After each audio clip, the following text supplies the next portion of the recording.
tugenda mu kigambo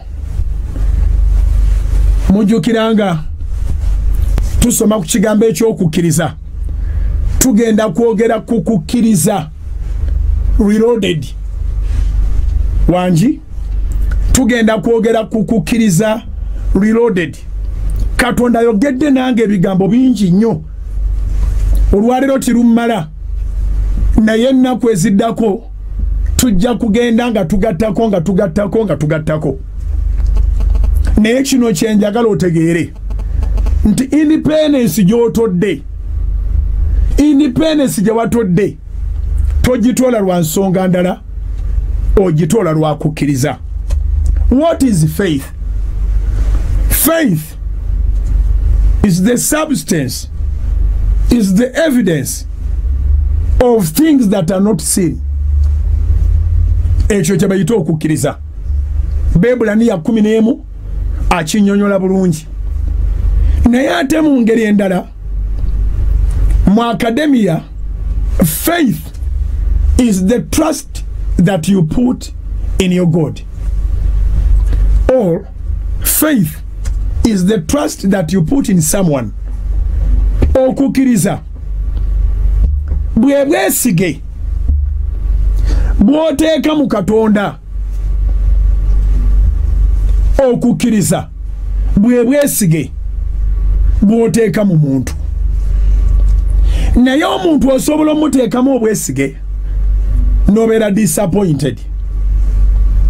Naye njagala bakakasa nti tewaliwo ateeka bwesige bwe mu Katonda n'afuna disappointment. So you need faith. Actually, ekigambo kye nafunye mu kwegayirira ne mu kusaba kwe nasuzeemu kyabadde ekigamba bwe kiti: from the junction to faith, and from the faith to faith, and from faith to faith that works. Kiwandiike ngenda kukikuddiramu. From the junction to faith, and from the faith to faith, and from the faith to faith that works. Oyinza oba tokiwulirangako kubanga era nange sikoppa ekigambo nkijja mu maaso ga Mukama nenkireetanga bwe kiri. Kati kankiddemu mu Luganda okuva mu masaŋŋanzira wangi okuva mu masaŋŋanzira okuyingira mu kukkiriza n'okuva mu kukkiriza okuyingira mu kukkiriza n'okuva mu kukkiriza okuyingira mu kukkiriza okukola. Ngenda kiddamu kuba n'ow'Oluzungu nakimudiddemu. Okuva mu masaŋŋanzira okuyingira mu kukkiriza n'okuva mu kukkiriza okuyingira mu kukkiriza n'okuva mu kukkiriza okuyingira mu kukkiriza okukola. Meaning twetaaga obudde bungi naye Mukama atuwadde ekkanisa etaliko bisenge tujja kusisinkana nga tweyongere okugaayagaaya mu bigambo ebyo. Naye olw'okuba ffenna omwoyo atyunize bangi mwakitegedde dda. Mu masaŋŋanzira wewo woobeera ng'olinga ayina enzikiriza naye ng'enzikiriza eyo si gwe wagikkiriza siiyo. Actually nga toyina kyokkiriza Setaani akusika ayagala kutwala. Waliwo ekkuba erikutwala mu kukkiriza naye nga weetaaga omubuulizi. Kati n'ova mu masaŋŋanziramu kubanga ositudde busituzi linnya lya ddiini naye ng'ekituufu kiri nti mundayo temulimu kukkiriza.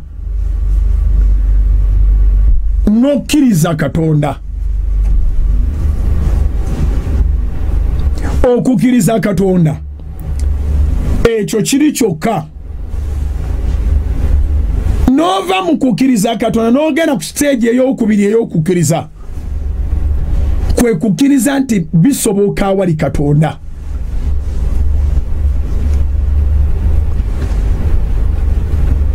wanji okukkiriza Katonda kirala era bangi abakkiriza Katonda ne basikira obulamu obutagwawo nga Lazaro bwe yafa n'agenda mu ggulu nga teyagenda ku kukkiriza kwa feezi ezebbiri ezisembayo.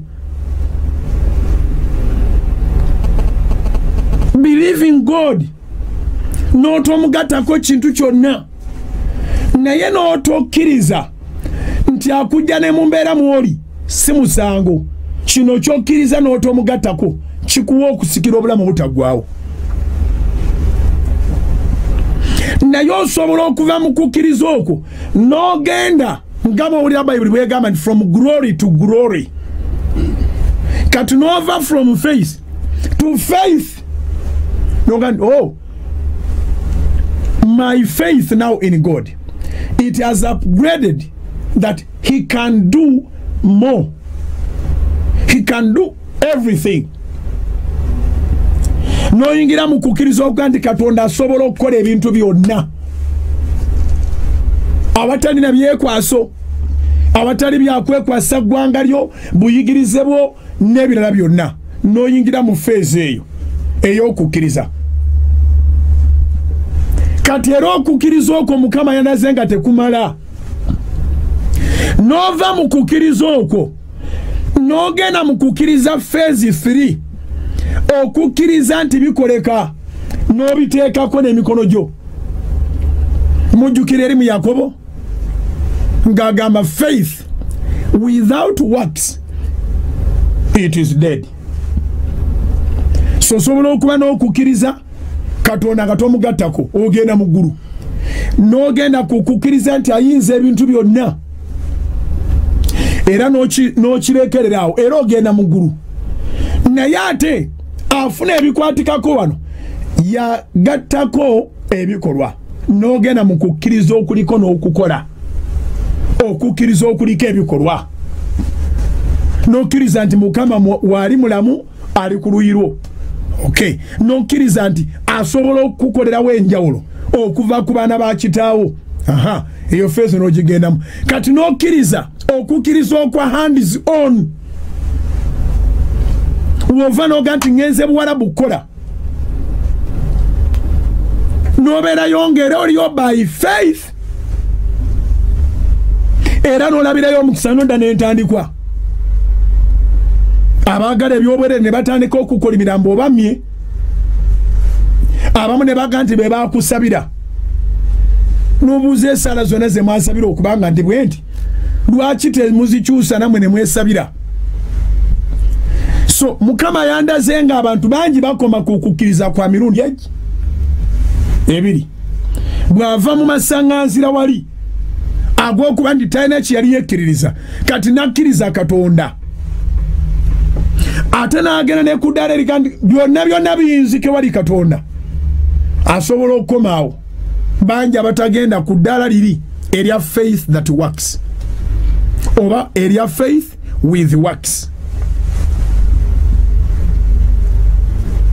So twasoma mu kitabo ky'Abaruumi Romans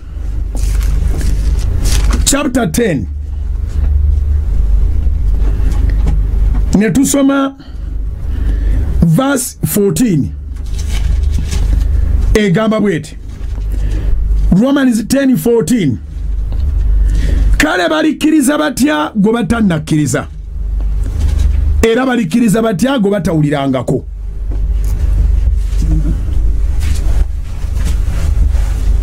Wanji kale balikkiriza batya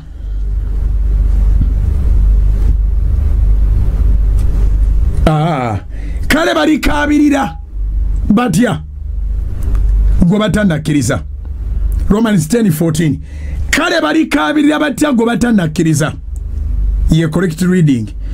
Kale balikaabirira batya gwe batannakkiriza era balikkiriza batya gwe batawulirangako era baliwulira batya awatali abuulira. Awe neebaliza Mukama okumpa omukisa okwogerako gy'oli kubanga weetaaga abuulira era baliwulira batya awatali abuulira.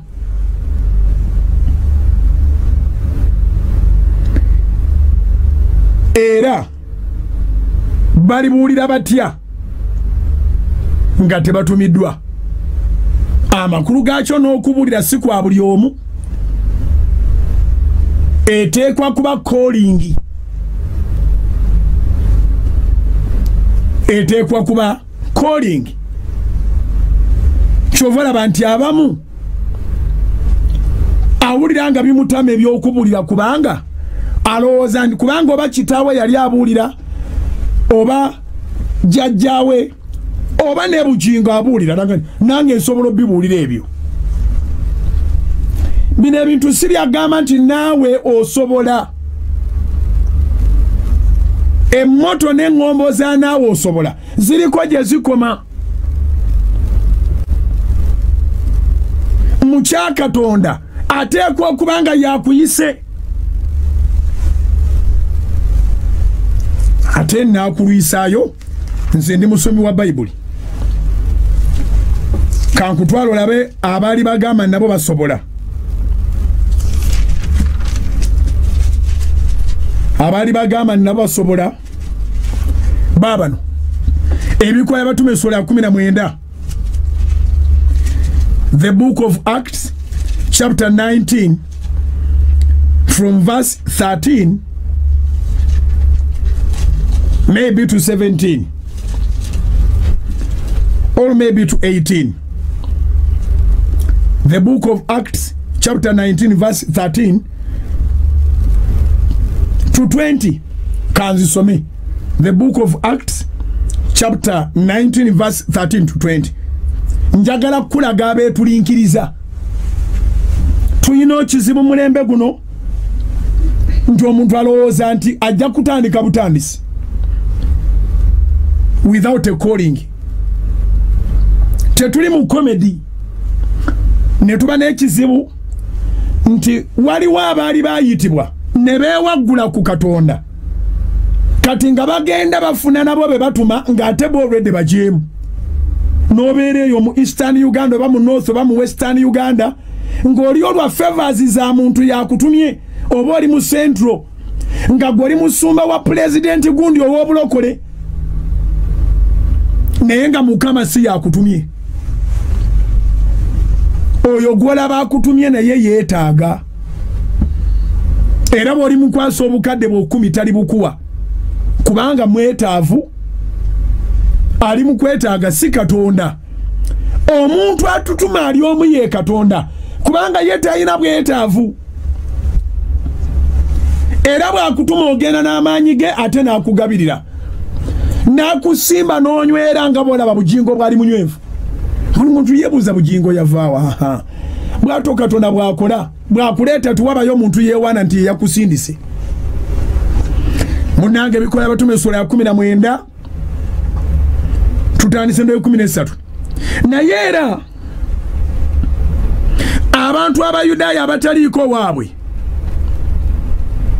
abagoba dayimooni ne beetulinkirira okwogera erinnya lya Mukama waffe Yesu kwabo abaalina dayimooni nga bagamba nti mbalayiza Yesu Pawulo gwabuulira era waaliwo abaana 7 abasukewa Omuyudaaya kabona omukulu abakola bwe batyo okiwulidde ekyembadde gamba tekitegeeza ni kubanga oli mwana wa kabona ogenda bikola era tulaba omulembe mu Uganda nga bapasita batandise ogenda nga basimbawo abaana baabwe abantu ababonyebonye ne bapasita batandise okusindiikirizibwa ng'ebyonziira abalina calling ezaddala bali mu kubonaabona nga badduuka banoonye gye banaasumba abaana b'abasumba abavubuka bakuze kati bakola kubanga bakitaabwe bakabona. Do they have a calling? It is the question. Kanisa bwebe nefa ogoba Katonda yawula abagibeeramu gwe n'otandika okwawula munnange bikola batume 10:14 awaliwo abaana 7 abasukewa omuyudaaya kabona omukulu abakola bwe batyo bali mu kugoba dayimoni mu linnya lya Yesu Paulo gwabulira dayimoni ozozooza nti tezirinamu kategeera wadde olwe 15 dayimoni n'addamu n'abagamba nti Yesu mutegeera ne Paulo mumanyi naye mwe baani omuntu yaliko dayimoni n'ababuukira n'abasinga bonna n'abayinza n'okudduka ne badduka okuva mu nyumba eri nga bali bwereere nga bali n'ebiwundu ekyo ne kitegeerwa bonna abayudaaya n'abayonaani abaatuulanga mu Efeso entiisa ne bakwata bonna erinnya lya Mukama waffe Yesu ne ligulumizibwa era bangi ku bo abakkiriza ne bajja ne baatula ne bategeeza ebikolwa byabwe era bangi ku bo abaakolanga ebyobufumu ne bakuŋŋaanya ebitabo byabwe ne babyokera mu maaso gaabwe bonna ne babala omuwendo gwabyo ne balaba ebitundu ebya ffeeza ne balaba ebitundu bya ffeeza 5,000 bwe kityo ekigambo kya Mukama waffe ne kyeyongeranga mu maanyi ne kiwangula ngenzeeyo okukugamba nti n'ekigambo kyennyini okubuulirwa kiteekwa okubanga Mukama yatumye agenda kyogera lwe kijjira mu maanyi kyova olabanga Joshua si mutabani wa Musa si kigaana Katonda babaako gwalonze nga omubuulizi yamuzaala naye okusinziira ku byawandiikibwa mbadde sinnabakulaba bangi ababuulizi nga abaana baabwe be badda mu bigere Erisati yali mutabani wa Eriya so kyaki egenda kwongera okugwamu amaanyi olw'abaana b'abasumba okwata ebituuti nga batandikira bakitaabo baakoma okubba ssente nga nabo batandikira language gye basinga okutegeera yakuweesa bimu bya 10 biweebwayo ebisigani nayogera nga byabadde awulira. This is not about cramming something. It's about giving you a message to his people. Obitegedde sijja bisusaawo kakati tuzeere mu Romans chapter 10 Abaruumi essula ya 10 olunyiriro lwa 15 era balibuulira batya nga tebatumiddwa amakulu gaakyo okutumibwa kukulu ali ku bugazi bw'ensi eno ng'oli mubuulizi watumibwa wabyegomba bwegombi oli mu bya kitaawo oba oli mu katemba olina kyobala. Waliwo omwana ayimba oluyimba yeeyita Lwaga Pastor yakubye oluyimba luzibu nnyo abuuza nti obala kaki obala kaki omuyimbi wa gospel obala kaki akuŋŋaanya abantu mu kanisa obala kaki kyova olaba nti abalina kye babala saavisi z'abanguyidde bavuga taxi bakola saavisi mu 5 6 7 8 10 olunaku bawuuba taxi balina kye banoonya naawe era okiraba nti ofunamuuko n'owulira nga Katonda atambula omaze kkomawo n'otuula ku soroti n'olyoka owulira nga kirabika waliwo ekikyuka mu bulamu bwo naye eri saavisi ey'okubeera ku bunkenke nga buli muntu akebera ku ssaawa egweko muyite emmanju abalala bayite emiryango bayingire ezo mulimu mboozi zammwe eddoboozi mwe liri mu ggwanga bw'oyagala oliwulira abantu bagenda kutuuka ekiseera nga bagenda mu masabo ng'ekkanisa egaanye wangi abantu bagenda tukesera nga bagenda mu masabo ng'ekkanisa egaanyi. Ekkanisa etasobola kuyimirira ku mugongo gwayo negamba tukola service bweti kubanga Katonda yatufuga sife tumufuga. Nene mukola service nga mulinga abavuzi ba taxi 1 hour and a half over 2 hours out zigenda tukasaba 10 nga wakakola service 5 ngosana ekikowe naye Katonda azibaddemu. Katonda azibaddemu. Bw'otunulira abatume obakale boddayo emabega mu myaka gy'enkaaga 7-8 sirimu yawoneranga abantu balinga abawona ssenyiga. Service zabeeranga bwe zityo. Kati bintu bya kwambala masuuti kweraga buli service ne suuti endala. Abantu ne bajjanga ne bakimanyi nti tulina akaseera ke tugenda kubeerawo. Musinze enyimba bine mutendeeze enyimba bine mujjayo ebirabo n'oyogerayo ku kigambo kitona abo ne bafuluma. Kati bwe batamala kutegeera bulungi gwe bakkiriza mu buli ngeri babasigala nga banoonya. Katonda ye mujulizi waffe ate ne muli bajulizi. Tetubeerangako na service za chap ku Kanani. Not at all. Yensonga lwaki tetusobola kubeera mu abo abaga nti kisoboka onaku osobola okukola service 10 tukoleegi wogisangirawo no osanga Katonda waali. Katonda kyoyo gwe mukkiriza gwe muwa ebiragiro n'amateeka abeererewo mu budde bwe mwagala buli we muyingiriranga waali. Sigamba nti atambula, sigamba nti tabeerawo, naye ffenna tumanye emitendera egireeta presence ye. Okitegedde ekitone nnyo tukuta essala ya ssaawa 2. Okitegedde obanga n'omukulembeze w'eggwanga abatuuzaawo si yabeerawo n'abalinda mujje nga bemugenda mmwe mujja ne mumulinda waanajjira. Ne mu kampuni yo abaana nga bafunye meeting mbayise bana ne ba employees era sigwokera n'obalina mu boardroom oba mu meeting room oba wona we munaatuula mu conference room kati bajja omu nga gwe wooli batuula ne bagwayo.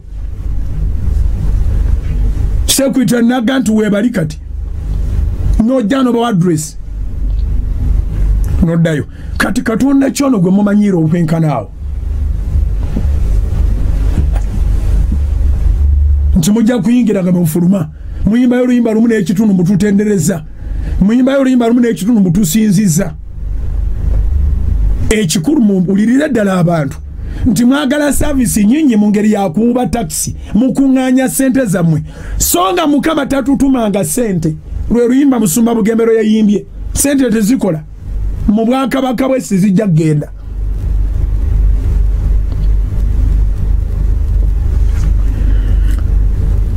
Balumi essula ya 10 olunyiri ole 15 era balibuulira batya nga tebatumiddwa nga bwe kyawandiikibwa nti ebigere byabwe nga birungi nnyo ababuulira enjiri ey'ebirungi naye tebagondera njiri bonna. Newankubadde nga ebigere by'ababuulira enjiri birungi naye si bonna abawulira enjiri nti bagigondera. In fact ekyo abasumba abamu kye bakola abakkiriza abamu kye basanyusa kubanga balina programs nyingi tebandyagadde Katonda kubamalira biseera nga badde balina gye bagenda mu kwanjula mu meeting za company meeting z'embaga and so forth and so on. So bagala nnyo church bwe zityo je kyemukola kiriko abakya appreciating ne wakubadde nga Katonda takirimu. Muntu asobola okugenda mu bbala n'azibizayo n'akeesa naye wa Mukama talina budde. Muntu asobola okugenda mu meeting n'abeerayo n'adda ssaawa 4 ez'ekiro naye wa Mukama talina budde. So enjiri ey'amazima si bonna nti bagikkiriza. Romans 10:16 naye tebagondera njiri bonna. Full stop wakati mu lunyiriri. Kubanga Isaaya yayogera nti Mukama ani akkiriza ekigambo kyaffe. Tukyali ku mulama guli ogw'okukkiriza. Bw'okkiriza ekigambo kya Nnabbi Isaaya, bw'okkiriza ekigambo kya bugingo omubulizi w'enjiri, bw'okkiriza ekigambo ky'omubulizi w'enjiri ewammwe eyo, waliwo eddaala ate ery'okufuna. Okukkiriza si kyakuleka obulesi. In fact, Christianity means to have faith, not the opposite. Christianity has never meant to doubt. You can write that. Christianity means to have faith. It doesn't mean to have doubt. But today, we have Christians who doubt. Era baali bakristaayo be baateesa nti abantu basabenga 7 babeerayo batono korona leme bakwata n'obabuuza nti do you really walk like a Christ? Because Christianity means a Christ-like a person, a Christ-like a movement, a Christ-like a congregation. Those are Christians. And the Christianity is a faith, but not a doubt. Naye olwaleero bakabona basobola okugamba gavumenti tukuŋŋaane batono abantu bayinza okukwatibwa n'obabuuza nti muli Katonda ki?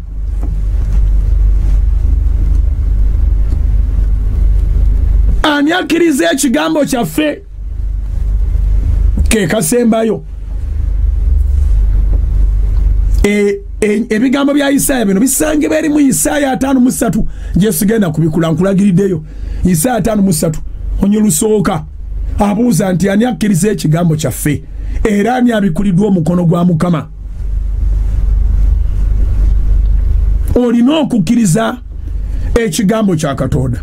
Ate olina okutwala eddala okukkiriza nti omukono gwa Mukama gulimu byonna ensi byeyaayaanira.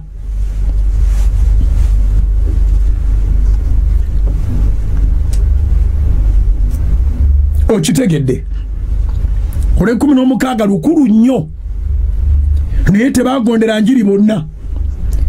Kyembagambye nti service ezo za chap ziriko abakristaayo abazisanyukira kubanga Katonda is a time waster to them. They can go for other programs. Singa bafuna church singa actually egenderaawo bo yandibadde bakolera nnyo bebo bosanga ng'asengula ekyalo kiramba ali heartless. He's just a church member. Tamanyi mugaso gw'abantu. Osanga alina erinnya lya Kikristaayo naye ng'ekkanisa asobola ogisamba n'agimenya n'agijjawo. Osanga agoba ekyalo kiramba nga n'amasinzo mwegali n'abantu mwe bali, abaana bakaaba, abakazi bakaaba, bannamwandu bakaaba, n'amalalo n'agaseetula ng'alinga aliziikibwa mu bbanga n'agasenda. Services emukola ziriko abazaagala ezo eza chap. Munyiikira okuyisa ebirango mulinayo bammemba. Ne waliwo abaga nti Katonda gwe nakkiriza yanfuga sinze mufuga. Sisobola genda nga bwe njagala. Ngenda ku lwawiiru ye. Naye tebagondera njiri bonna. Kubanga Isaaya yayogera nti Mukama ani akkiriza ekigambo kyaffe. Olw'e17 kale okukkiriza kuva mu kuwulira.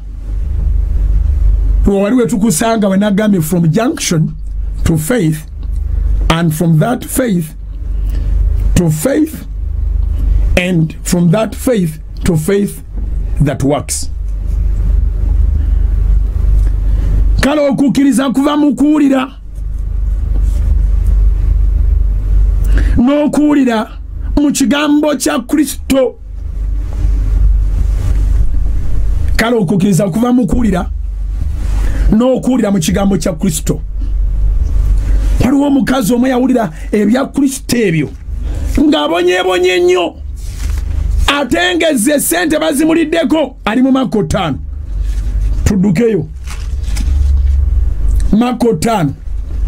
Ekigambo kya Kristo bwe kikutuuka mu matu kikugamba kimu kyokka, nti agenda kuwonya, si kuwonya geyeena yokka, naye n'ekyakulemerako n'ekyobadde osiitaana nakyo ky'obonyebonye nakyo agenda kikuwonya. Ekigambo kya Kristo kireeta bulamu bwokka, ssuubi lyokka. Tewali muntu ateekwa kubulira Kristo ng'amukubulira alimu okulemererwa. Kristo yagirya 10 points program. Abantu bonna ze batya okwogera n'abaavu, okusiba balina emitima egimenyese, okusumula abawambe, okubatabona ababetentebwa, okusumula abanyigirizibwa, okulangira mwaka gwa Mukama ogw'okukkirizibwa. Christ is the answer to the nation, to the world. Munange tugenze kuona omukazi eyawulira ekigambo kya Kristo n'agandika kati kanteege, nga n'embeera gye yalimu emenya amateeka okuyingira ekkubo. Marko essula 5 Bayibuli egamba bweti okuva ku 25. Marko 5:25. Awo omukazi eyali alwalidde ekikulukuta eky'omusaayi emyaka 12, eyatengejja ennyo eri abasawo abangi, n'awangayo bye yali nabyo byonna, so n'atabaako kimugasa, naye neyeeyongeranga bweyongeza okulwala. Bwe yawulira ebigambo bya Yesu. Faith comes by hearing. Wowulirira Yesu n'omukkiriza n'omutima gumu, ova kuleva okugenda kuleva endala. Bwe yawulira ebigambo bya Yesu n'ajjira mu kibiina emabega we, n'akoma ku kyambalo kye, kubanga yagamba nti ne bwe nkoma obukomi ku byambalo bye n'awona. Amangu ago ensule y'omusaayi n'ekalira, n'ategeera mu mubiri gwe ng'awonyezebwa ekibonoobono kye. Amangu ago Yesu bwe yategeera mu ndamu ye mu kibiina, amangu ago Yesu bwe yategeera mu ndamu ye amaanyi agamuvuddemu, n'akyuka mu kibiina n'agamba nti ani akomye ku byambalo byange? Abayigirizwa be ne bamugamba nti olaba ekibiina bwe bakunyigiriza n'ogamba nti ani ankomyeko? Okuva edda nedda omwoyo gw'abayigirizwa okulowooza nti omuyigiriza bamusinga okutegeera kibaddewo. Nziramu okuva edda nedda abayigirizibwa obuyigirizibwa okulowooza nti bageze okusinga omuyigiriza waabwe, omwoyo ogubabonyabonya gubaddewo bwe gutyo. You can imagine nze naawe Yesu agamba atya nti ani ankomyeko ogwo n'owakanya nti banamukommako era n'owa n'ensonga. Mbawadde ensonga. Olwasatuma olumu abayigirizwa be ne bamugamba nti olaba ekibiina bwe bakunyigiriza n'ogamba nti ani ankomyeko? Yeah, so many ministers can make their master a fool. Kubanga mu mubiri guno waliwo tutuuka ne tulowooza nga tutegeera naye nga obwo bwe busiru. Naye kubanga eyali ayogera ye master tiyatwala reasoning yaabwe ey'omubiri. Neyeetolooza amaaso okulaba oyo akoze ekigambo ekyo, amakulu gaakyo nti abayigiriza yabeesonyiwa. Naye omukazi ng'atya, ng'akankana, ng'amanyi kyabadde, n'ajja n'afukamira mu maaso ge, n'amubuulira eby'amazima byonna. N'amugamba nti omuwala, okukkiriza kwo ke kantutteyo. Okukkiriza olina okutwala ku ddaala eddala ery'okubaako ekikolwa ekizaala testimony. Mwe mwenna abatodde okukkiriza era ng'ogenda kukola lwa kukkiriza ogenda kudda n'amagoba. Olwasatu mwenya lumakingi n'amugamba nti omuwala,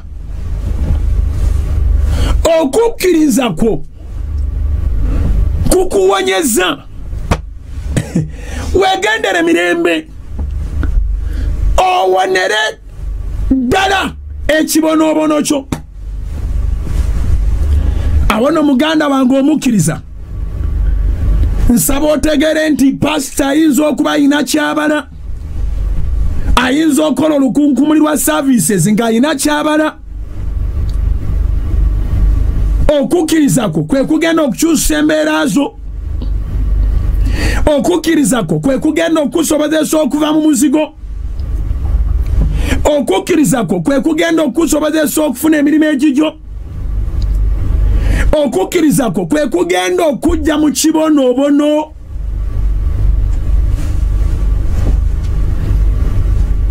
Gwe nange tujja kukkiriziganya nti basajja ba Katonda bangi tebaagala balina bibonoobono. Ate omwoyo si mupya. Agenda mu Makko essula 10. Tugenze mu Makko essula 10.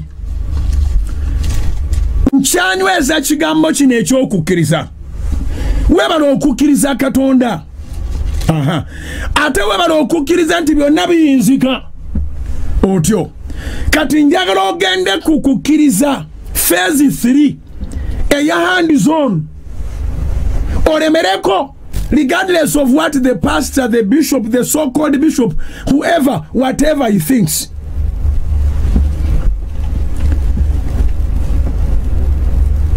Bakabono obutayagala balimbi bono bono kyadda. Makko essula ya 10 ntandikire ku 46. Awo ne batuuka e Yeriko. Bwe yava mu Yeriko n'abayigirizwa be n'ekibiina kinene, omwana wa Timaayo, Batimaayo, omusabi, omuzibe w'amaaso, yali atudde ku mabbali g'ekkubo.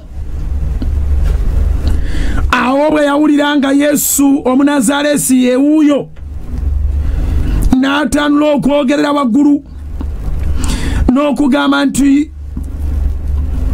omwana wa Dawudi, Yesu onsaasire. Bangi ne bamuboggolera okusirika,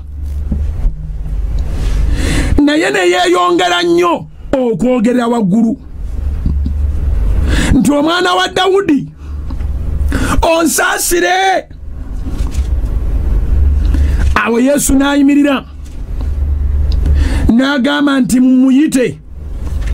Ne bamuyita omuzibe w'amaaso, ne bamugamba nti guma omwoyo, golokoka, akuyita.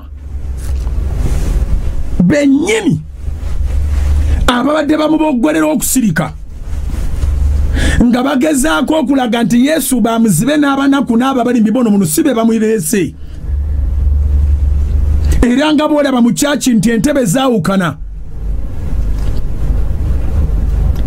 Waliwo entebe ez'abalowoozebwa okubeera abantu okusinga abantu bannaabwe.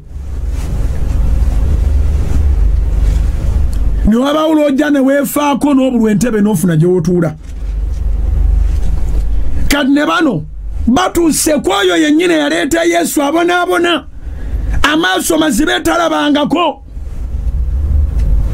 ne bamugamba okusirika.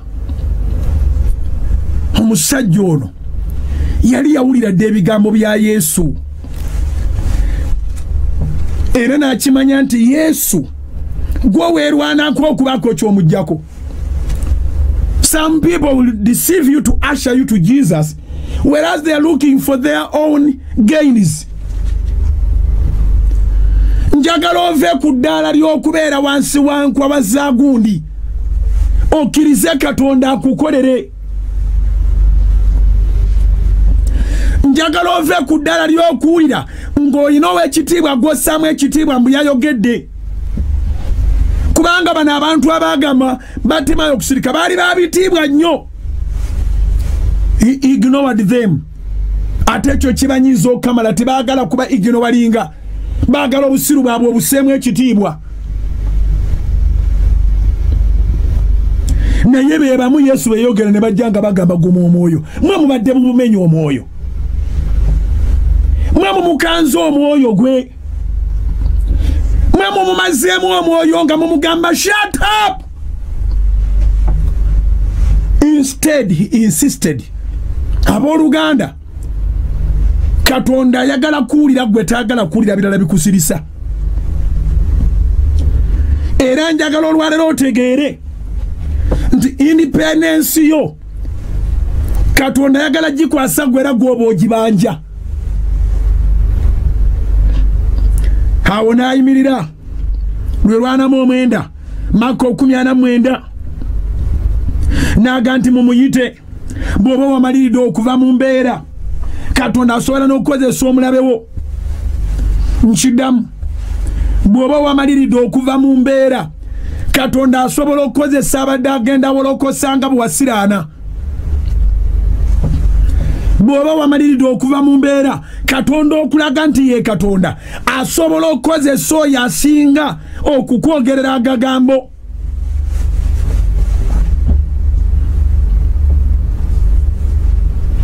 Ne bamugamba nti akuyita. Maka 19 awo Yesu n'ayimirira n'agamba nti mumuyite. Yali asobola omweyitira.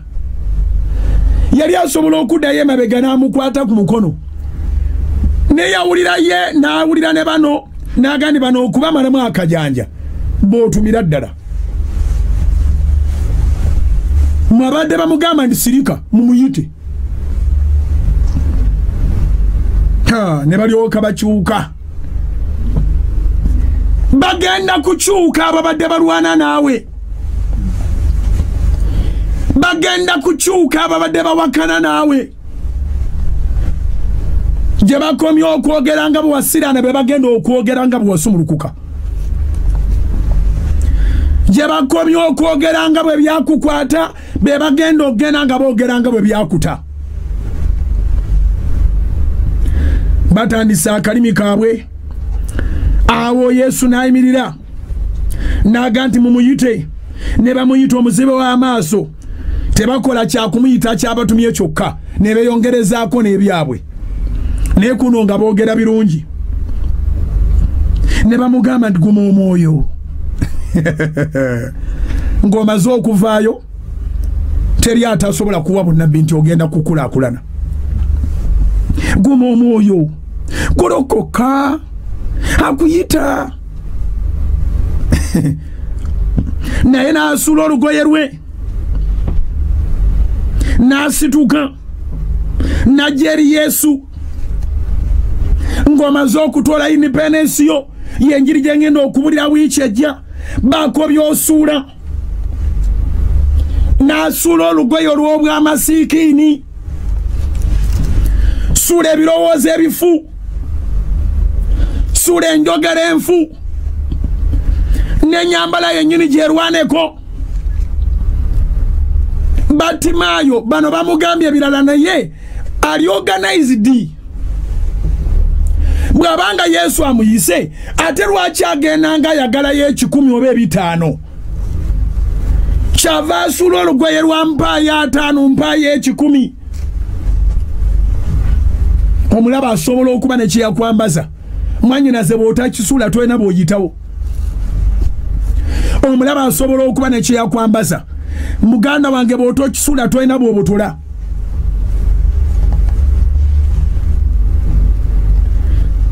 okitegedde bw'obanga bafuna faith amakulu gaakyo wateeka obwesige mu Katonda kati bw'obanga ogenze ku feezi ey'okubiri nti bigenda kukyuka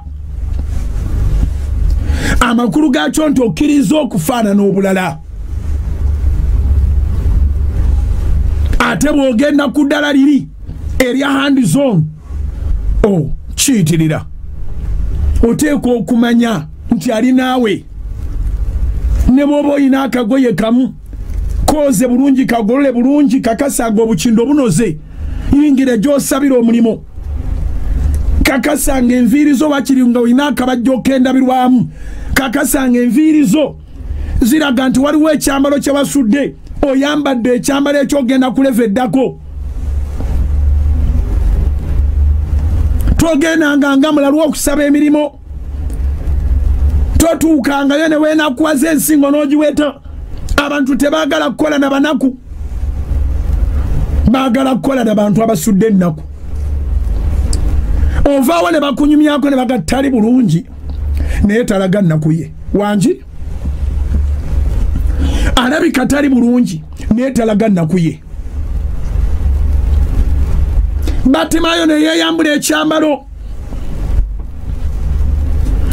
n'asuula olugoye lwe Maka essula 10:50 yamanya nti independence eyingidde ngenda okulekerawo okutula ku mabbali g'ekkubo okusabiriza tewakyali nsonga yakwambalanga masiikiini tolowooza nti bwe yasuula lwe yagenderamu ewa Yesu lwali lwa bbeeyi nedda naye si lwali luli olusabiriza yiga okubaako by'osuula ate nga toddayo okubironda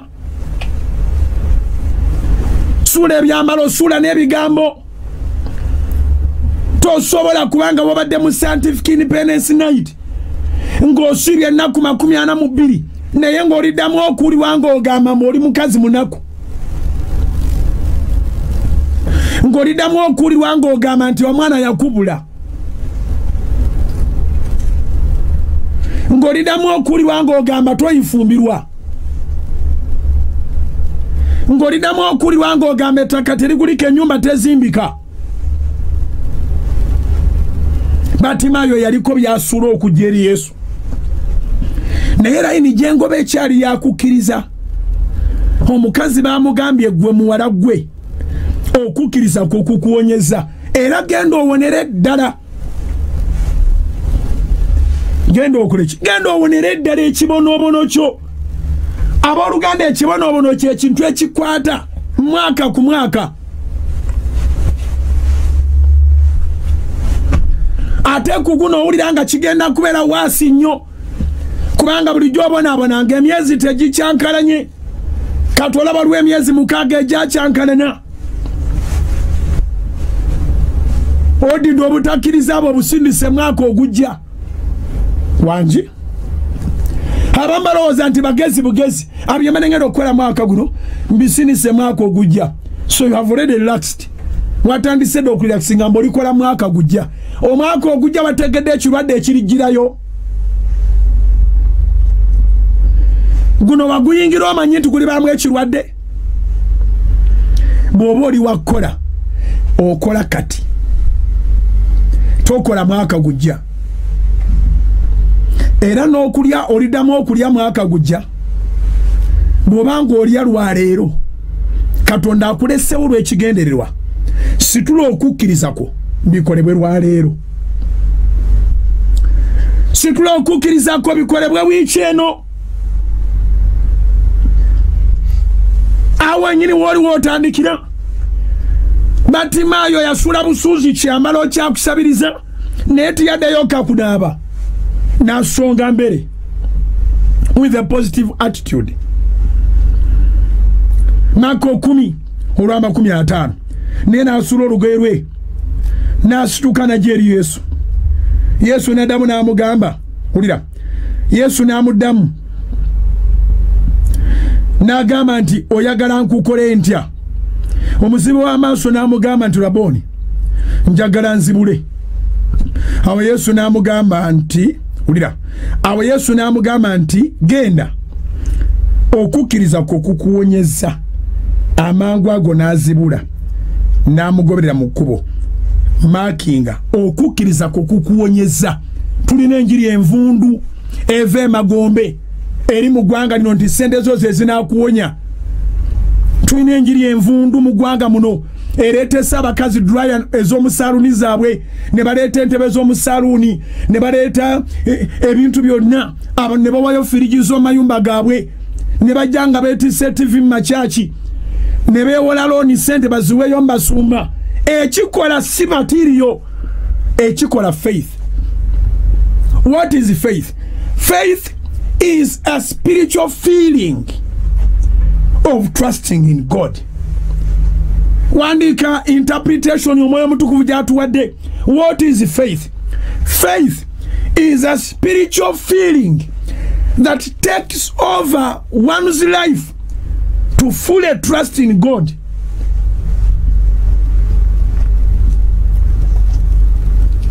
Okukkiriza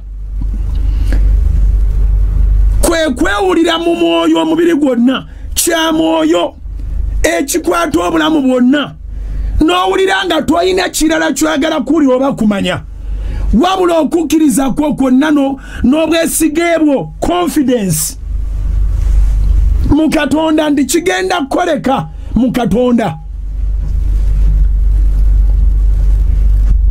Katonda kyatunuulira si akawunti yo. Katonda atunulira mu ndaayo omaze okumwesiga ne mu busomyo omaze okumwesiga Katonda atunula mu ndo omwesize ayimusa abanaku okubajja ku lubungo abayimusa okubajja mu nfuufu abaavu kasita omwesiga osooka n'ogenda ku levo nga bakyakulaba mu kasiisira naye nga bayingidde Dakalina.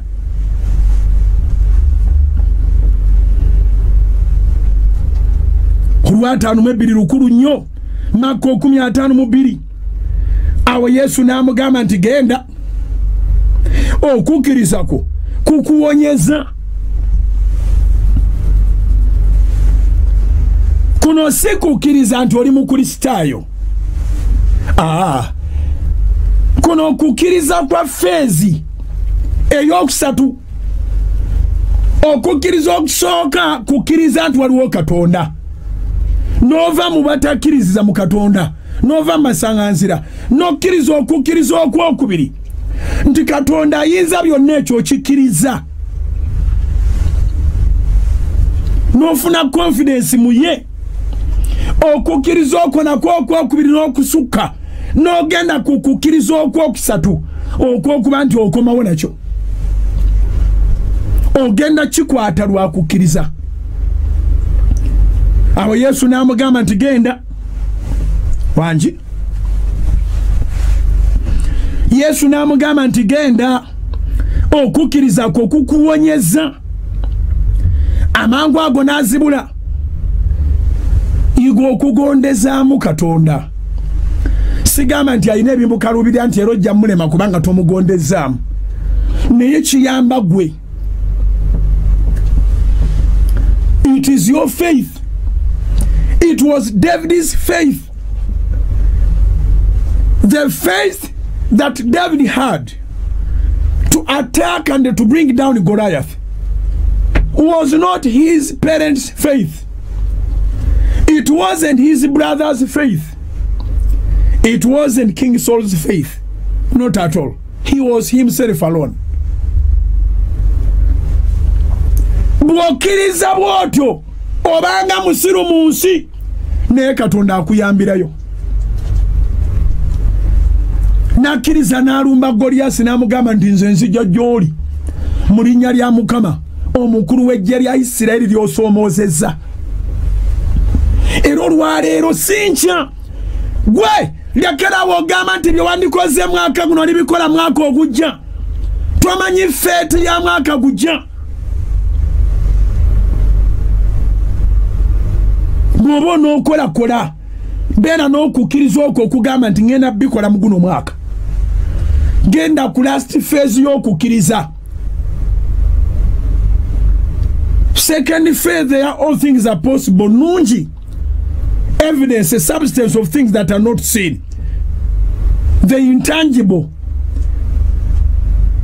Then third phase is about tangibility. Biteko kwatikako yagenda alaba abatume abadde bawakana oyo masikini wawo talivaawo yavaawo ng'ensi yonna eraba obonye ng'ensi eraba Katonda agenda kuwonya ng'ensi yonna eraba ate kigenda wala n'olwaleero tukyogera kuba de yagenda dda mu ggulu Batimaayo okulwaba omu mbeera tikitegeeza nti yakufunako obwannannyini okulwa mu muzigo tekitegeeza nti bagenda kuwa ekyapa kyagwo okulwa ku bigere tikitegeeza nti ogenda funa road license waliwo eddala ly'ogenda okutwala ogenda ku ddaala ery'okuba nti okukkirizako ne maama agenda kutuuza akubuuze naye gwe otya taata agenda kutuuza akubuuze obotola njagala ogende mu kukkiriza kulokwa phase 3 okwokukikwatako sandali nabagamba nti kyotayina mu kukkiriza okwobutakikwatako toli kifuna mu kukikwatako kati nzize kugamba tuve wali mu butakikwatako tuve wali mu faith is an evidence, a substance of things that are not seen. Tugende mu tangibility. Tugende mu tangibility. Amaaso yagakwata n'agenda nago. Kangende wo musumba wa Yerusalemu. Yakobo. Ngenze wa Yakobo. Open the book of James. James. Otuseyo. James.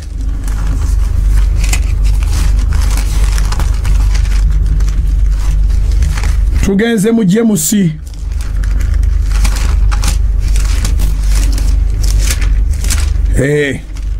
Bwomala ko Bebulani ojja kuba ku James. Yakobo essula 2. Agamba bwati. Kantandika na 17 tusobole okwanguya. Yakobo essula 2. Ore 17. Era n'okukkiriza bwe kutyo kutya bwe kutabaako bikolwa kwokka nga kufudde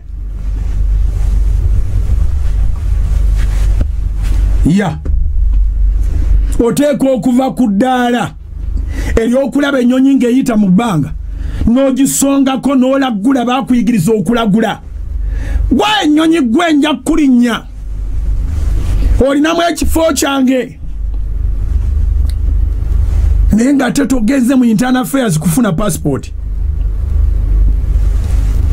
tonoonyeza sente zigula tiketi Bayibuli ekugambye omusumba Yakobo omusumba wa Yerusalemu muganda wa Yesu uno agamba bwati era n'okukkiriza bwe kutyo bwe kutabaako bikolwa nga kufudde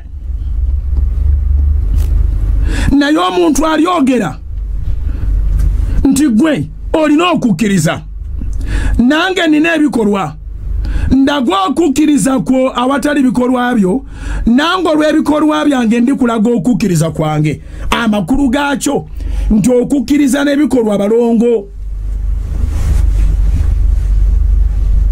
baako kyokola nga tugenda kulya sizoni emalako omwaka baako kyokola teyanguwa nja kubayigiriza program ey'emisingi abantu abagayala abo ne yewola sente nga season egwako lowooza mangu kkiriza ni Mukama agenda kuwa sente mu November ne December tandikirawo tandika n'akatono okukkiriza okulabikira mu bikolwa byo ole 19 okkirizanga Katonda ali omu okola bulungi wanji nagambye nti okukkiriza kuli mu phases okukkiriza Katonda nti ali omu n'otasamira ekyo kikulu. Number 2 okukkiriza nti byonna bisobola nakyo kyamaanyi naye oteekwa okutestinga byasobola oteekwa okusitukiramu okukkiriza bannayuganda oba n'abalala kwe mulina nti Katonda ali omu okyo ne sitaani takiwakanya. Laba olunyiriri Yakobo essula 2:19 okkirizanga Katonda ali omu okola bulungi era ne basitaani bakkiriza ne bakankana. Chovola banga mu services zaffe ez'abalokole bwe tuba tugoba amasitaani abantu bakankana omuntu sitaani mwabadde ateeka okankana sitaani anoonye gy'alaga. Presence ya Katonda omu teganya sitaani kusigala nga ateredde ateeka okankana. Ekyo nikisomesa olulala Yakobo essula 2:20 naye oyagala okutegeera gwe omuntu ataliimu naye oyagala okutegeera gwe omuntu ataliimu ng'okukkiriza watali bikolwa tekuliko kyekugasa. Ibulayimu jjajjaffe tiyaweebwa butuukirivu lwa bikolwa kubanga yawayo Isaaka omwana we ku kyoto. Faith ekwata Isaaka ng'olina omwana omwe omuzaalidde ku myaka 10 Mukama n'agamba nti mumpe. But because you have confidence in God, because you fully trust in him, you don't question God's word.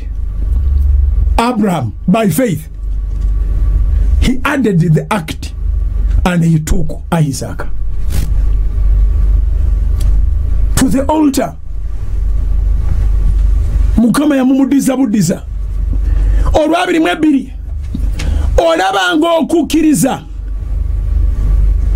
kwakolera wamu n'ebikolwa bye era ng'okukkiriza kwe kwatuukirizibwa olw'ebikolwa bye. Ekyawandiikibwa ne kituukirira ekyogera nti Ibulayimu nakkiriza Katonda wangi Ibulayimu nakkiriza Katonda ne kimubalirwa okuba obutuukirivu. Aha, Bayibuli etugamba tusooke tunoonye obwakabaka bwe n'obutuukirivu. Gy'okoma okukkiriza Katonda, the more you have confidence and a trust in God, the more you are counted to be a righteous man. Okukkiriza tokusaagira nako. Katonda agenda n'omuntu eyetuta okukkiriza nga alinga omulalu nadda n'obujulizi. Yeah.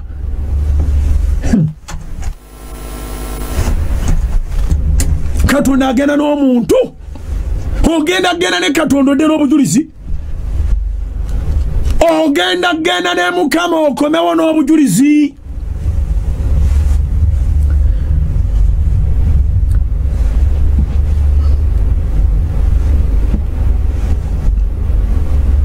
Ekyawandiikibwa ne kituukirira ekyogera Yakobo 2:23 nti Ibulayimu nakkiriza Katonda ne kumubalirwa okuba obutuukirivu. Ate si ekyo kyokka omuntu akukkiririzaamu era abeera kyaliiwo. Wangi kyova laba tolina kwonoona biseera na batakumatira. Tolina kwonoona biseera na batakukkiriza. Bayinayo abalala be baayitibwa okubanga bakkiririzibwamu. Era nze sibeera shocked bw'obanga ompakanya. Olinayo wuwo. Naye nze Mukama gwe yantumira tawakanya. ne mu muyaga asigala akkiriza nti nze nnyina ekintu kye. Yakobo 2:23 ekyawanikibwa ne kituukirira ekyogera nti Ibulayimu n'akkiriza Katonda ne kumubalirwa okuba obutuukirivu n'ayitibwa mukwano gwa Katonda. Tewali alya bintu nga mukwano gwo. N'ayitibwa mukwano gwa Katonda olw'okukkiriza. Era njagala ositula okukkiriza bw'onoobanga osaba essaala, apart from God being your God, Jesus being your King, call him your friend in your prayers. Muyite mukwano gwo. Muyite mukwano gwo. Muyite mukwano gwo mugambe mukwano gwange. Tutwala application olwaleero by faith oba yo company eyina omulimo oba teyina mulimu. Tugenda olwaleero wa supplier oba ayagala otuwa emaali oba tayagala ateeka okwagala. Mukwano gwange tugende. Okukkiriza kukufuula mukwano gwe. Njagala nnyo olunyiriri luno lwengenda okusoma engero 8. Let us run very fast in the book of Proverbs chapter 8 verse 17 to 18. Nkyasaba Katonda akumpere total independence. Nkisaba eggwanga lyaffe lifune total independence. Omukkiriza otambule ng'oli confident. Walema okubaawo ekintu kyonna ekikumalamu essuubi.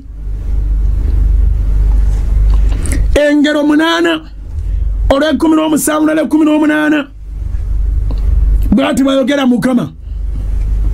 Proverbs 8 verse 17 to 18. Njagala abo abanjagala anti era omukwano era kwe kwagala. Njagala abo abanjagala Katonda atuuka ku ddaala nga bamukkiriza tuli bangi naye nga mulimu mikwano gye. Nga n'ekikufuula mukwano gwe si kirala kukkiriza.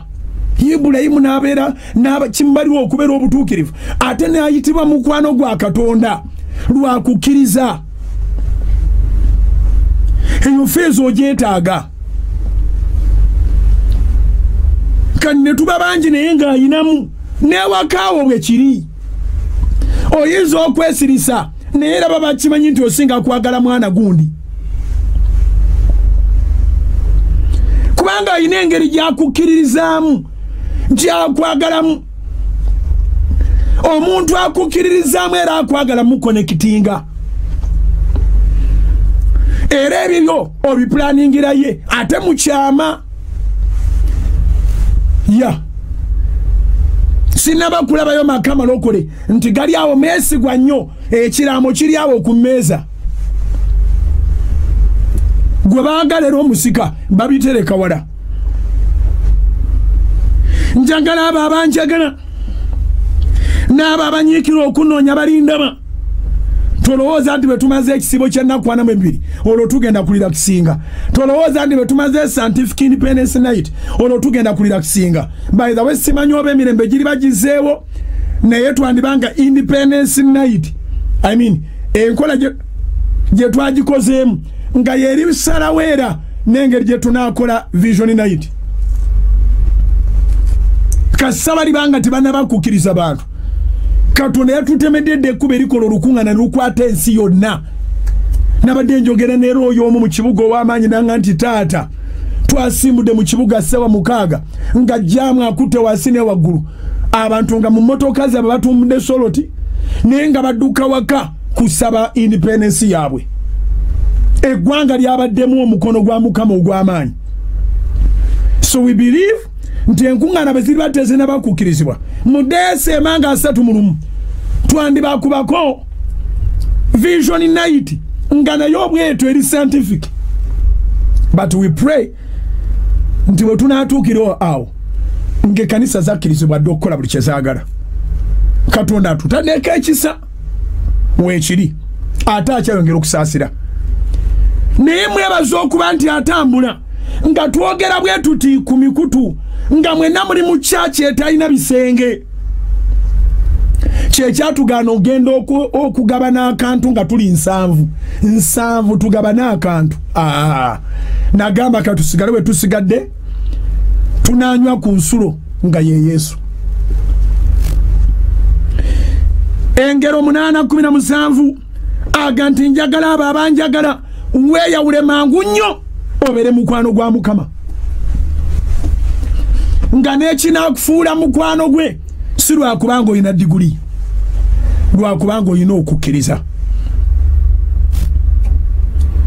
Njagala abo abanjagala n'abo abanyiikira okunoonya balindaba amakulu gaakyo tosuula nnanga togayala tolekeraawo munoonye. Olw'omuna 18 aga nti obugagga n'ekitiibwa biri nange weewaawo obugagga obw'enkalakkalira n'obutuukirivu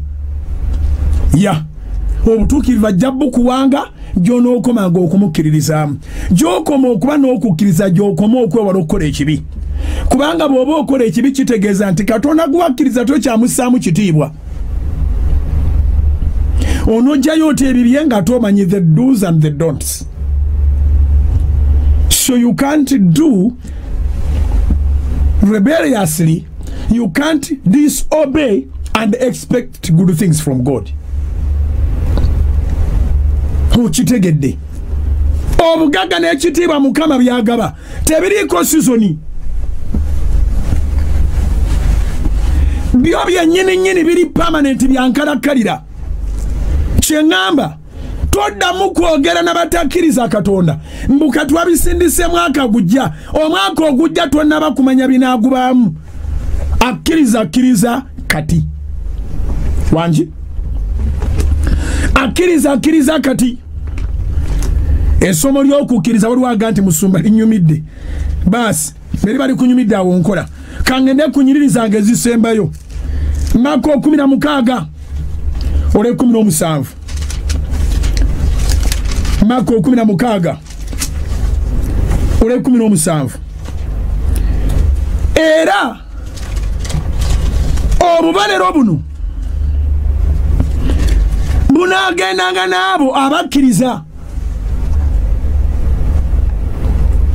These signs will accompany those who believe. Era obubalero buno bunaagendanga n'abo abakkiriza. Abalala beetikayiriza neffe Mukama ina kyatutambuza nakyo.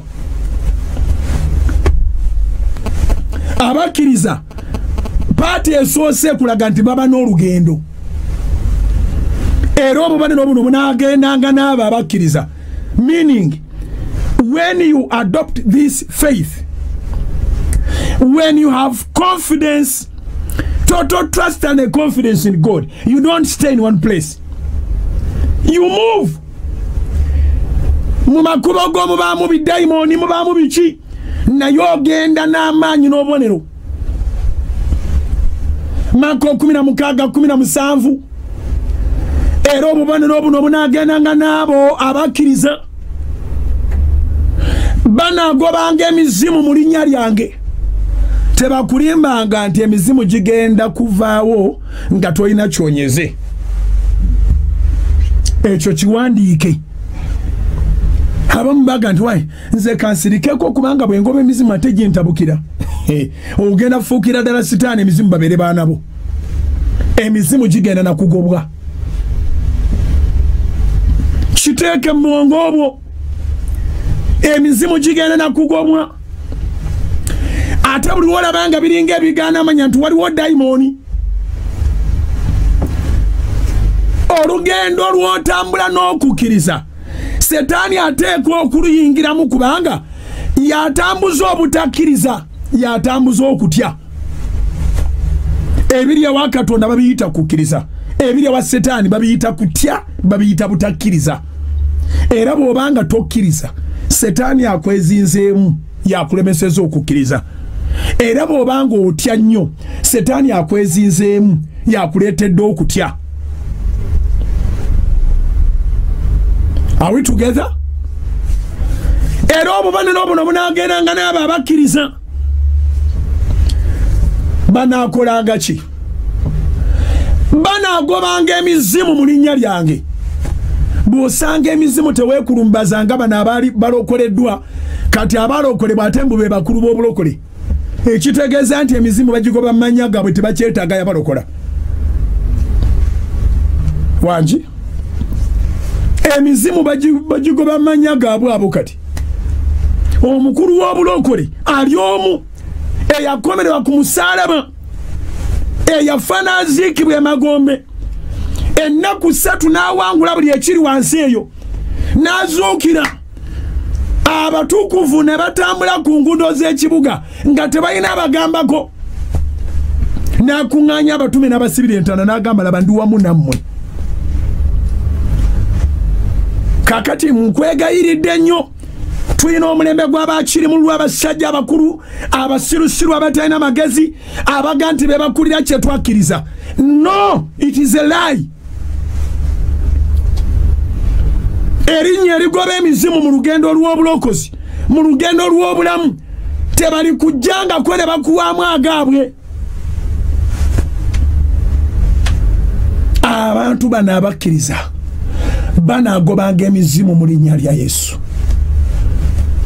Mako 16:17 era obonero buno bunaagendanga n'abo abakkiriza.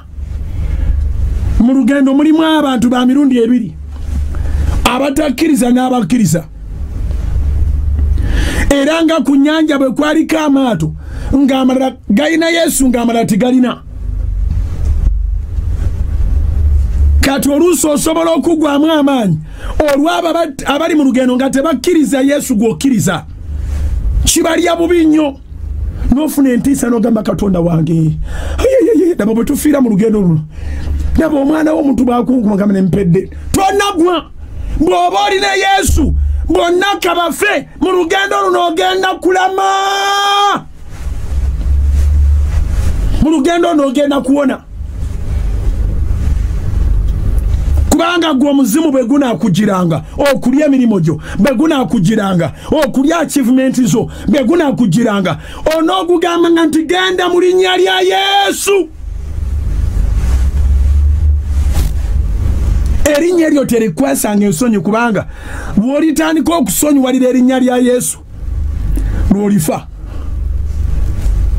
Terikwasanga nsonyi. Abakkiriza bagoba emizimu. Omubuulizi w'enjiri omuyaga nti bw'olaba akagundi olugendo lw'olimu tolina mizimu gy'osanga, gye gikusindise otambula nagyo. Mu nsi muno tulina abalabe, bw'olaba tobalina manya oli munne waabwe, otegerera nti oli agenti wa sitaani ate era takuleka, era naawe akwasaganya. Naye ntuuse ku kinyusi kya independence kati banaayogeranga ennimi empya. Abakkiriza boogera ennimi empya. The language changes. Apart from speaking in tongues, the tongues of the Holy Spirit, but because of faith, you can speak differently. Yeah. Olaba promotion, olaba okulaakulana, newankubadde nga wabeerawo omuyaga, omukkiriza olulimi lwayogera si lwakufiira muyaga, atandika okupulaningira n'ebweru w'omuyaga. A believer thinks because of faith, he thinks out of the box. Nabagambye nti walema okuba weeyerimba nti alikola ebintu by'omwaka guno mu mwaka ogujja, kubanga n'ogujja tomanyi kirwadde kiribaayo. Naye ate olw'okukkiriza, laba by'ogenda okukola mu mwaka guno, olabe n'ebyonookola mu mwaka ogujja n'emyaka egiri maaso.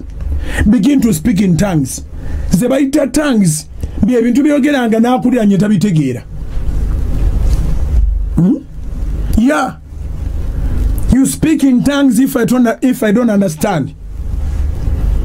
Abalowooza nti mwenkana bagenda okuliranga gwe pulaani y'oyogera mu nnimi manange olw'okunange nja kuyitako ku kkolero ly'amategula njagala genda kulaba amategula gano kubanga amategula ndudde nga ganina bulwa ebiseera naye kati ngenda kwenyigiramu ngendeyo abakuliranye basatu oba banane baga nti what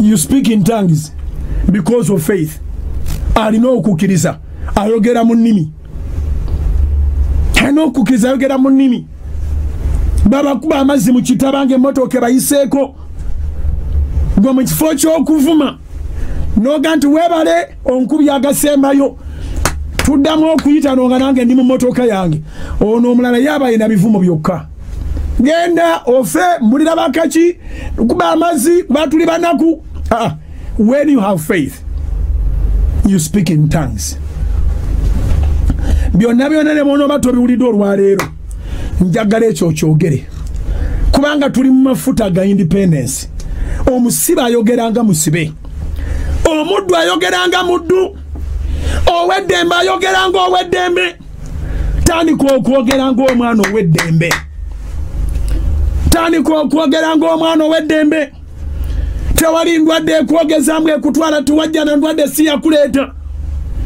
tewali mbeera ekwogezanga bwogenda okufa tiwali mbeera yakuleeta tewaliwo kiteekwa kukyusisa when you have faith first of all you rebuke demons you speak in tongues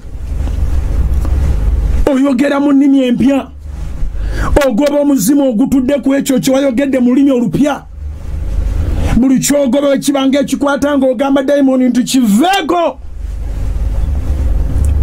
ngenda maaso kubanga erinnya lya Yesu ndirina abooluganda nze singa sirinnya lya Yesu temandimpulidde nakula n'abantu bangi abali balowooza nti bo bali bulungi bwe nzirayo mu kyalo Masaka mbasangayo nga bali bubi naye ate baali bulungi nnyo nga nze ndi bubi nnyo ebivumo ku bulamu bwange byali bingi embeera yange yali mbi abaana baalinanga bakitaabwe ne banyaabwe nga boogera buli kye basanze kubanga baawuliranga ebukojja bye banvuma nga balowooza bali bulungi nga nze manyi nze ensembayo okubeera obubi naye mwaka gwa 92 bwe nakkiriza Yesu okubeera omulokozi w'obulamu bwange namutwala nze mu mwaka gwa 92 ku KPC which is Watoto Church now ebirowoozo byange ne bikyuka bye nali ntya byonna saddamu kutyako n'ekimu nenjandika okwogera ennimi empya nze njogera olulimi n'owunga kubanga sirwogera nga mbeesinga ku kitange n'emmange oba mu kikamwe nazaalibwa oba ku buyigirize njogera nsinzira nga nsinzira ku kingdom of God. I speak in tongues. Eyo Pentagon gye mulaba egenda kuzimbibwa tugenda gibeera mu tubulira enjiri egenda kuzimbibwa ekyali ekizibu si kuzimba Pentagon ekyali ekizibu kufuna acres 8.5 mu Kampala gwe mbulira zibeera luddawa eka 8.5 mu Kampala zisangibwawa buwatabeera Kanani banakuguza kitundu kya Makerere University ekyali ekizibu abooluganda okuzimba tekugenda tukalubiriza enyumba eyo gye tulina mu kirooto gye tulina mu animation gye tulina mu plan eyagwa okubira plan egenda kuzimbibwa buli muzimu ogugezaako okubanga ogujeremesa nga tukuga nti genda kubanga Bible etugambye nti obonero buno bunatambulanga n'abakkiriza banagobanga emizimu olugendo lwo tirugenda kubeera lwakuseeyeeya lulina daimoni ezigenda okwekiikamu naye buli wozisanga nkwegayiridde tebakujjangako erinnya lya Yesu bano abagwagwa bagenda beyita abakulu b'obulokole ne bakuwamu amannya gaabwe totuukange wantu wonna bwe weetaagira obuyambi n'olowooza okubakubira essimu bw'obanga weetaaga obuyambi yita Yesu mu ggulu yitanga Yesu mu ggulu aba beesiguliddeko mbasaasidde enkya bagenda kukola emirambo mukomewo ku Yesu nga yabavaako dda. Nzikiriza nga buli mpozita agenda kufa ate tajja funa musika. Erinnya lya Yesu terizanyirwako. Onoogobanga emizimu mu linnya lya Yesu. Marko 16:17. The climax of these 42 days of praying and fasting. You have a journey. Demons are going to be on your way. But you have a name that is above all names. That is above all demons. And you will speak in tongues. And whatever you speak in tongues, it shall come to pass.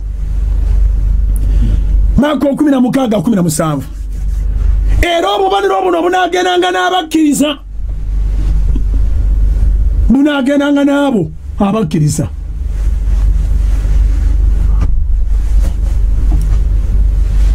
Banagobanga emizimu mu linnya lya Yesu. Banayogeranga ennimi empya. Z'okuva ku olwo lwe nakkiriza mu 92 ku KPC. Mukama mpeere famire ya Pastor Gale Skina omukisa. Obanga abamisoni abo tebajjirira balala bonna bajjirira nze. Ebyange byandibadde bibi nnyo. Naye mu maaso awo olw'e18 n'otulugendeko. Banakwatanga ku misota. Bananywanga ekintu ekitta. Tikibakolenga akabi n'akatono. Banasangako emikono abalwadde nabo banaawonanga. Bakolimirwe bakabona abateesa nti ekkanisa ziteekwa buteekwa kulwaza abantu. Naye ng'emikono gyaffe girina okuwonya abalwadde.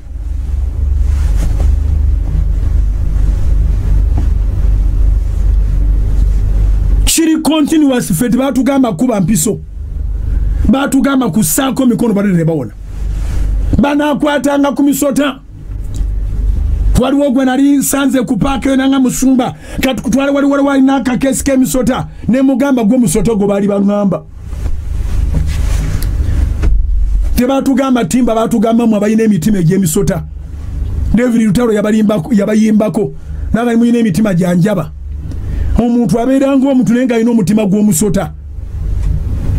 Nakwezingako nakutabukira nakulwanyisa nakwogerera. Weebuliranga wekka nti ogwo omusota. Tugikwatako tegiba ne kye kitukola. Ate kati gitutyana nnyo n'okugamba nti bugingo wuye mabega walabe bisinde gye guduma.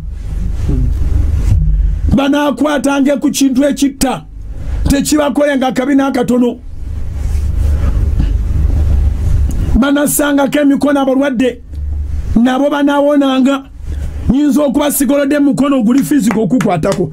Ne nkutaddeko omukono lw'ekigambo Mukama kyantumye. Nkulangirirako okuwona mu linnya lya Mukama Yesu. Njagala okuva olwaleero begin to speak in tongues. Have that faith that doesn't change. Impenetrable faith. Okukkiriza okwo okutayitikamu ng'omuyaga ne bwe gujja osigala okkiriza nekigenda kubaawo mu linnya lya Mukama Yesu. Abooluganda okukkiriza kwawonya ow'ekikulukuto. Okukkiriza kwawonya muzibe w'amaaso.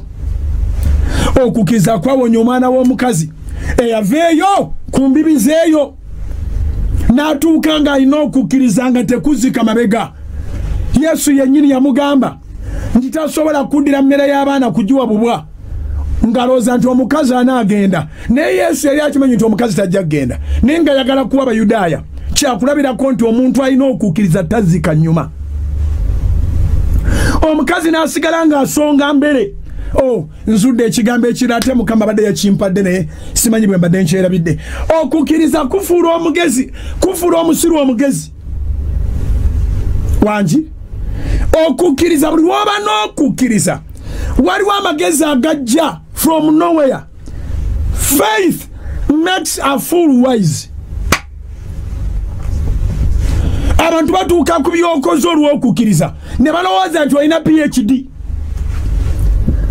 Abantu batuuka ku byokoze olw'okukkiriza ne balowooza nti ndowooza olina amagezi mangi wegenderezanga nnyo nawe n'oteewaana nti oli w'amagezi bagambe magezi ga Katonda.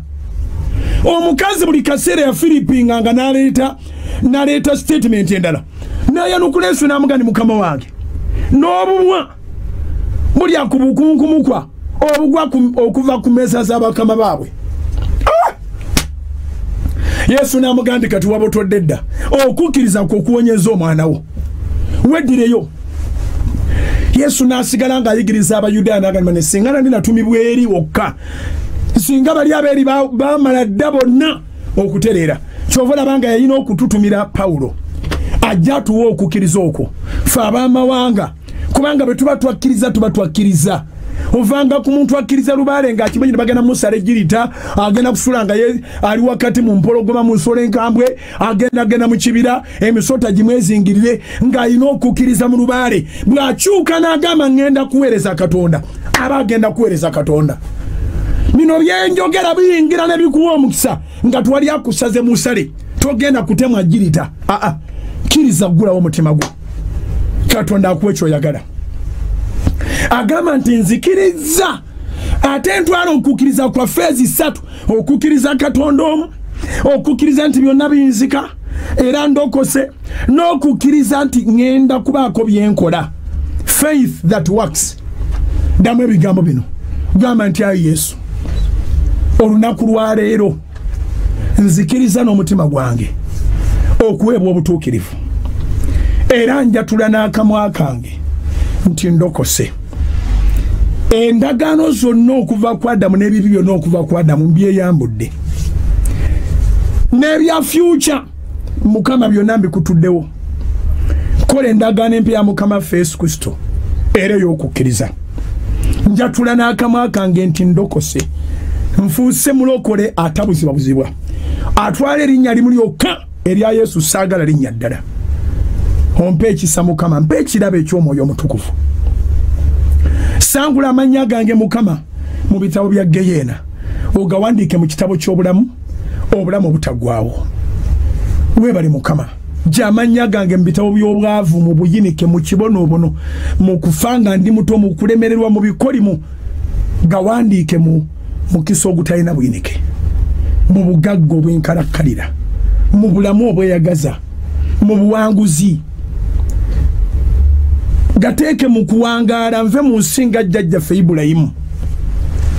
Nkwegalidde Mukama nzikiririza ddala mbeere mwana mu nnyumba nzikiriza mbeere mukwano gwo.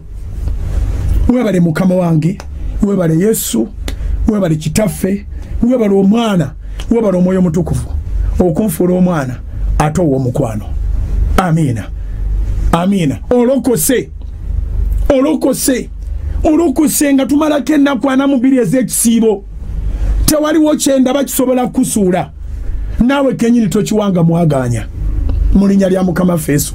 Kusabira okunywera ekkanisa nga zikiriziddwa nga zisuusa mu bantu 7 ng'abantu batuula okusinziira ku bugazi bw'ekifo nga n'okugenda nga tukkirizibwa okuba nti tukola ebintu ng'okubatiza tuli kubatiza ogenda nga mu kkanisa ekuliraanye n'obatizibwa naye kisingako bw'obanga osobola okujja mu house of prayer naawe ali ebweru lw'olijja mu Uganda tugende tukubatize omaze byonna osigaza kunyikibwa kubatizibwa. Nsaba Katonda akuyigirize amakubo ge. Nsaba Katonda akuwe amaanyi buli lulimi olupya lw'oyogera Mukama alunyweze. Oyogere bitayogerwa nga baana ba kitaawo wadde abaana ba maama wadde ab'ekika kyammwe. Oyogere bitayogerwa mu tribe z'ewammwe ate obiteekewo mu linnya lya Yesu. N'ekirabo eky'ennimi ez'Omwoyo Omutukuvu nkikusabidde in Jesus name. Nsaba ogyeyo ecupa y'amafuta olwaliro sisubirayo omuntu atalina mafuta taliyo. Nsaba gye ecupa y'amafuta giwanike mu bbanga kwata n'ebintu byobanga osobola tusabe Katonda wa Ibulayimu ne Isaaka ne Yakobo amafuta abaana bo ge basitudde nga kukwasiza nga kuwadde Mukama gapakiremu amaanyi n'amafuta ag'Omwoyo Omutukuvu abalwadde abali mu makomera abali ku bitanda abali buli wantu wonna abakozi ba business abakozi b'emirimu bagenda ku Monday Tuesday Wednesday Thursday Friday Saturday Sunday taata babeere n'obujulizi obunene. Nkwegadde Mukama amafuta gano gasimba abantu bonna mu seasoni mu linnya lya Yesu.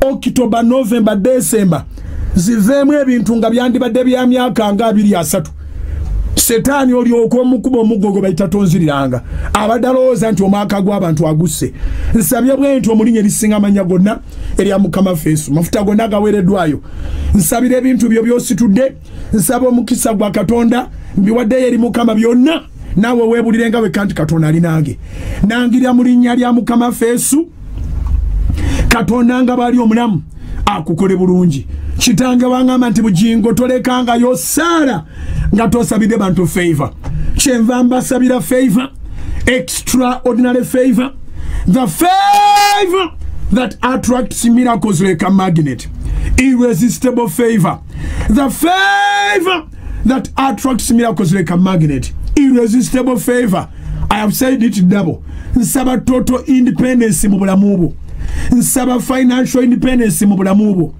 nsaba physical independence mu bulamu bwo nsaba spiritual independence mu bulamu bwo nsaba mental independence mu bulamu bwo nsaba all round independence mu bulamu bwo gitwale mu linnya lya Mukama Feesu kusabira omukisa okuva mu nsonda zonna Katonda omulungi I pray to you the favor to come to us the favor that none of our enemies none of our adversaries can be able to contradict or resist in the mighty name of Jesus Katonda akuwe favor okuganja omulaba we nakwatenza kuwakana nako newankubadde okugana mu linnya lya Mukama Feesu kitwale ekyo Katonda akuwe omukisa okuva mu nsonda zonna ogw'amasekati oguva eri Taata n'Omwana n'Omwoyo Omutukuvu gutwale mu linnya lya Mukama Feesu Kitange wangamba nti bugingo bonna boosaba nabo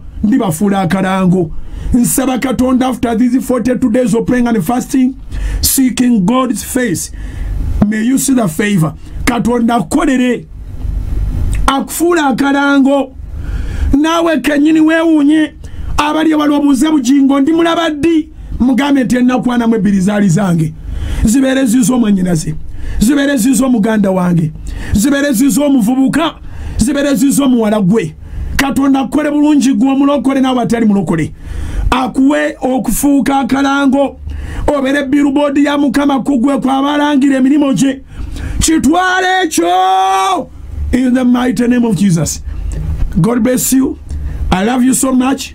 I pray for wonders, signs, miracles, speaking in new tongues, putting up new things, living a life without complaints. In Jesus' name. Katonda kole bulungi. Mbasindika mu contracts. Mbasindika mu dollars. Mbasindika mu bulungi bwa Mukama. Mu linnya lya Mukama Feesu. I call that a service. God bless you. Stay on salt.